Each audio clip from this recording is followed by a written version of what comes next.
Go. Hello guys, welcome for another adventure video. Syempre, andito pa rin tayo sa Bicol, Legazpi, and for today, pumunta kami dito sa famous Cagsawa Church. Ngayon, mas kilala sa Cagsawa Ruins. So, by the way guys, this church was built 1742 and then sa kasamaang palad, ito ay natabunan noong 1814. So, pinaniniwalaan nila na dito sa mismong kinakatayuan natin, maraming mga Pilipinong ang nabaon dahil sa volcanic ashes tsaka sa lava. So guys, as you can see, ayan, ito ang famous Cagsawa Ruins ng Bicol, Legazpi. Ayan, nakikita nyo. Ayan, napakaganda. And then yung mga ibang rock formation, part po yan ng Cagsawa Church guys na naibaon din.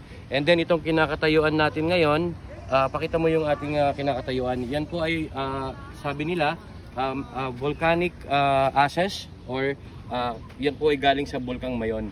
And then guys, ayan, unfortunately kapag nandito yung view mo, makikita mo yung perfect cone ng Mayon volcano. But gaya nga nasabi ko, unfortunately hindi siya nagpakita ngayon, gawa nga po ng maulan. Ayan, so okay lang, at least nandito naman tayo sa Cagsawa Church or Cagsawa Ruins. Ayan, so kung naalala nyo nung high school, elementary, kasama to sa mga pinag-aaralan natin. Ayan, sa mga books natin kasama yan. Ayan, ayan guys, sana may nag-enjoy kayo, may natutunan kayo.